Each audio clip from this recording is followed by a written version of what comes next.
What's up, guys, and welcome back to another Dead by Daylight video. Today we are going to be reviewing the killer, mainly in this video. The new killer, the Krasue. I want to see you pronounce that right. I don't even know how to pronounce it, but we're going to talk about it real quick and, just how powerful I think she really is, or, if she's any viable at all. So I played quite a few games against this new killer, and, I love the design. Don't get me wrong, the chapter entirely, I think the characters look great design-wise. The perks, leave a lot to be desired. We'll talk about the perks real quick. So on the survivor side of things, we get ghost notes, which, causes your scratch marks to disappear 50% faster.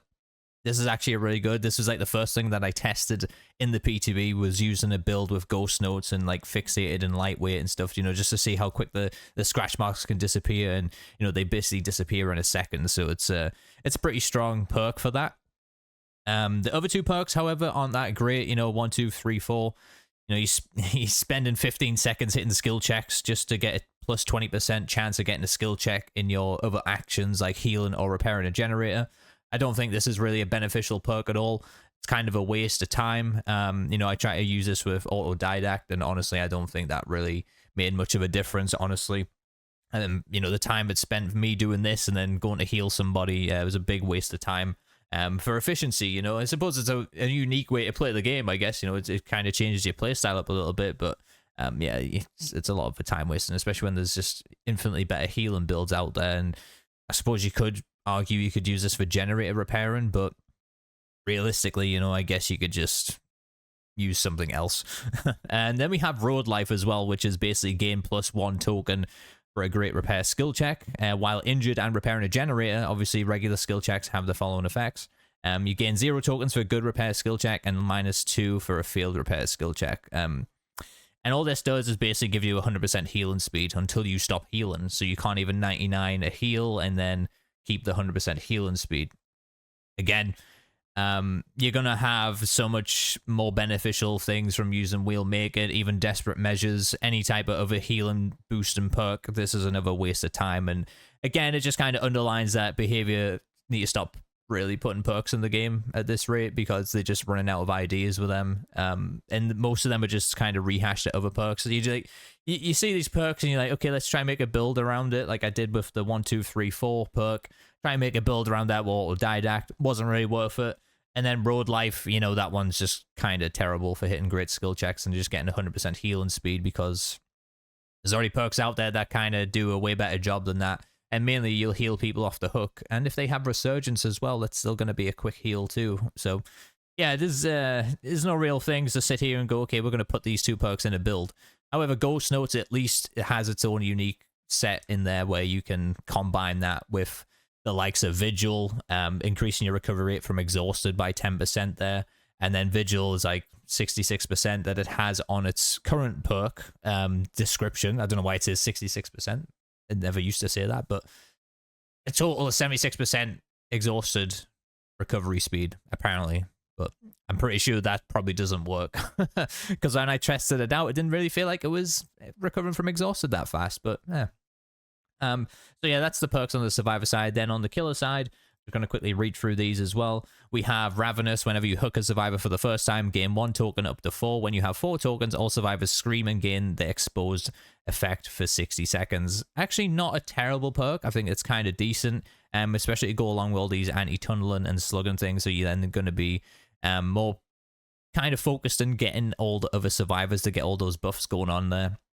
However, I think Friends Till the End is probably still more beneficial than having like the likes of Ravenous, I guess.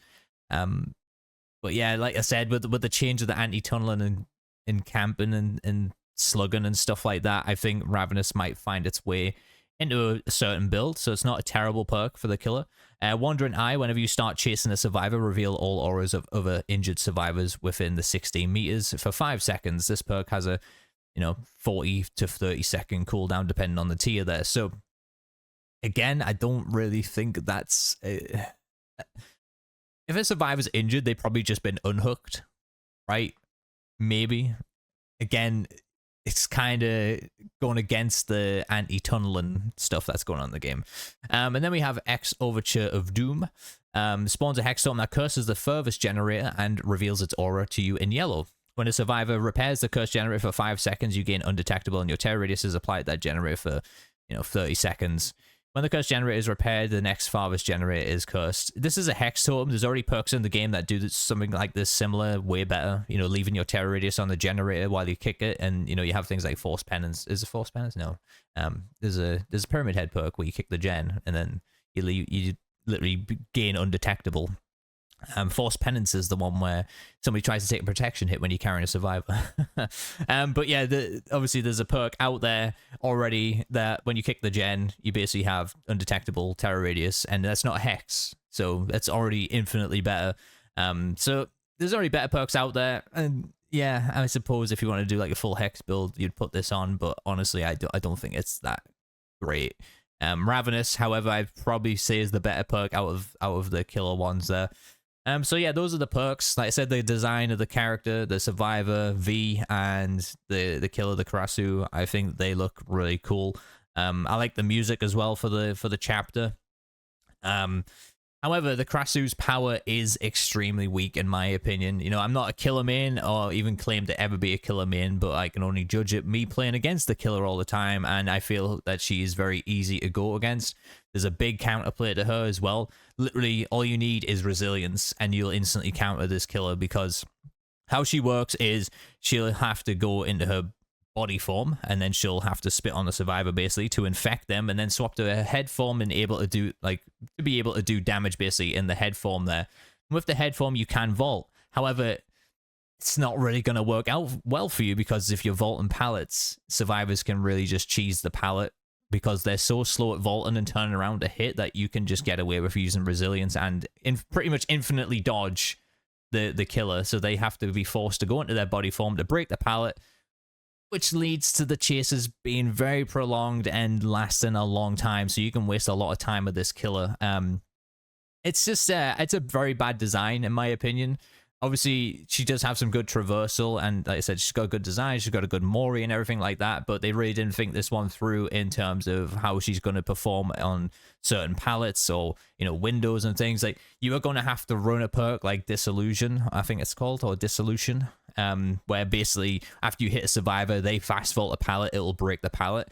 That is going to have to be like pretty much a base kit perk for this killer, because so many times when I've been playing against this killer, it's just so easy to just cut behind her when she's vaulting the pallet and then just vault the pallet again, and she's not going to be able to turn around fast enough to actually down you. So yeah, it's a bit of a problem with this killer. She's also very easy to dodge with her infection, her leech ability. So and she's got a very big, easy counter just using resilience, and then the mushrooms as well. The mushrooms don't take too long to get rid of the infection or the leech tier away from you as well. She's basically like a Timu plague. Plague infects the survivor so much faster and making them broken. She takes forever to make a survivor broken. No matter how much she keeps spitting on them and stuff like that, it doesn't really increase that much. And when you're in the head form as well, it takes 4 or 5 hits to fully infect a survivor as well. So they really need to go back to the drawing board a little bit and buff this killer up, in my opinion, because I just don't feel like she's that strong or even going to make her way into a pick rate here.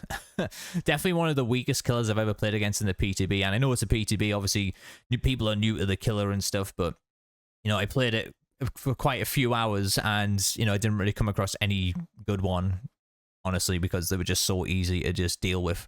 Every pallet almost just became an infinite against this killer, so it's a big problem. But yeah, that's basically my review of the chapter itself. I'm going to do a separate review talking about the PTB entirely, because there's a lot more stuff going on there, and just to talk about that in a bit more detail with the anti-tunneling and slug and stuff going on. But I just wanted to quickly give a quick review about the chapter.